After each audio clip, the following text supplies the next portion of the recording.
Let's begin by continuing to feel into our hearts. So, I welcome you to place your hands on your heart if you so desire. And if you don't desire, that's okay.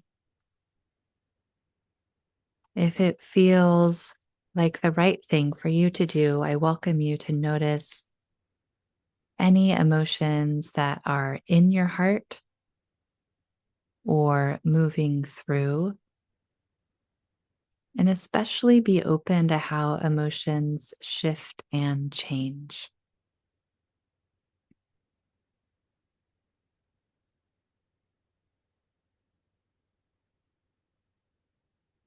As you pay attention to your heart, I welcome you to breathe. Breathe any way that feels good to you.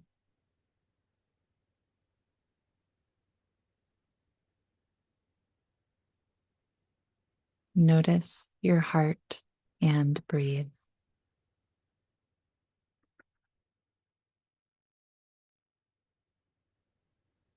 Continue breathing consciously.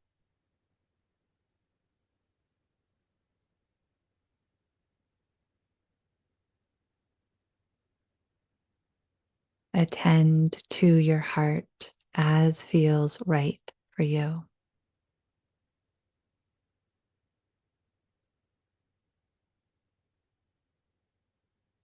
This attending to the heart is, at the very least, the beginning of equanimity, where there's an opportunity to bear witness to whatever might be passing through the heart space. All emotions are welcome in equanimity, and all emotions can be felt with an equanimous mind. There is space. There is space in equanimity for every emotion.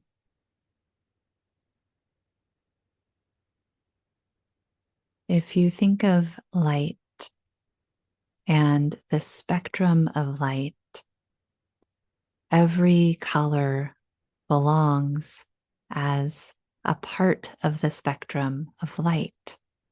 Light is all the colors. All the colors exist in light.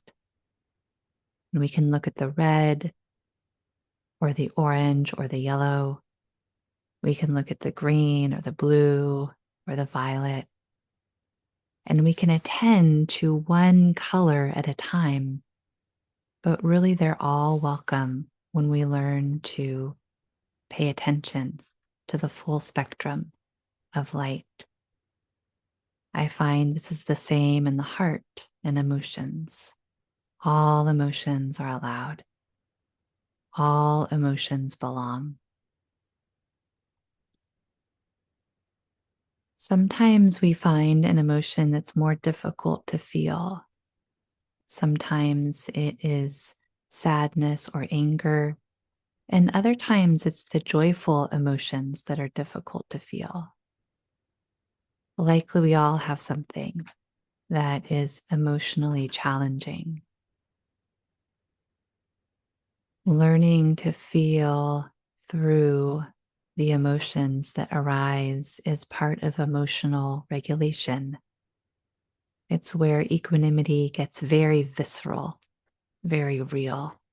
Can we take the spiritual attribute of equanimity into real life practice and emotionally regulate through any emotional feeling? It's an inquiry, it's a practice. It's not likely that any of us do it perfect all of the time. But emotional regulation is the practice of equanimity.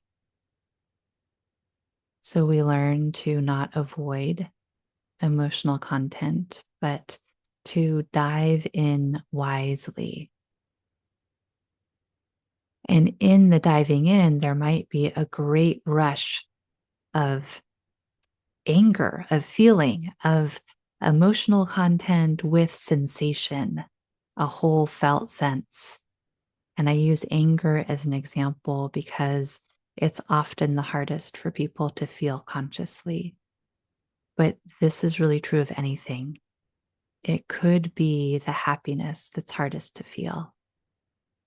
And when we dive in to whatever it is, whatever that emotion is, and not only the emotion gets felt, but our bodies receive the sensation of the emotion, we have the opportunity to feel all the way through. And as we feel all the way through the emotional content, there's a natural shift and change into what's now. And this is the aliveness. This is the wisdom path of emotions, learning to feel what is as long as it's there and being willing to feel what is now. Because the shifts and change happen when we're not gripping. And that means there has to be an emotional maturity in the mind. There has to be a willingness not to grip onto emotional experience, but rather to let go. So the shifts and changes can evolve through us, evolve our personalities, evolve our minds and thoughts and ideas. And this is where creativity comes from. If we can truly feel, if we can allow the shifts of those feelings to happen, we will likely come up with new ideas and new ways of being and new ways of doing things that haven't yet been thought before or practiced before or experimented with before. And it all rests in being alive right now. This aliveness is so raw and so exciting that it's important to fold in this self regulation, emotional regulation, self care, breathing practices can help, rest, walking, all of the things we know so well to keep us steady and calm as so much life is flowing through. It all works together as a whole picture.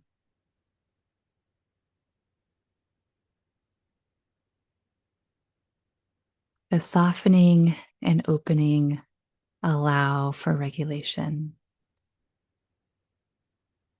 The regulation allows for more presence with what is. The presence allows for forgiveness when necessary, but more than that, the acceptance. Forgiveness rests in acceptance. When we're willing to accept ourselves and our emotions, our thoughts and our experiences fully, when the acceptance is within, it becomes a bit easier to accept what's happening outside of us. Not necessarily to agree with it, but to accept. Yes, this too is happening in this world. And then, with this whole wealth of experience, we get to consciously choose. Each of us gets to decide, how do I move forward from here?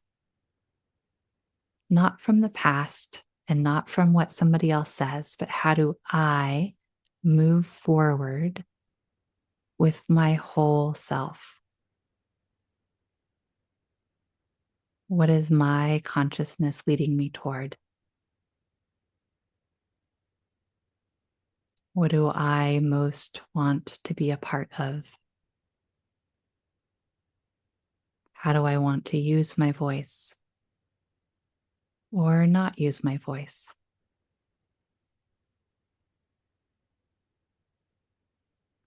The more equanimity we each can embody, the more we can lovingly choose how to be with ourselves, with each other, and with the world.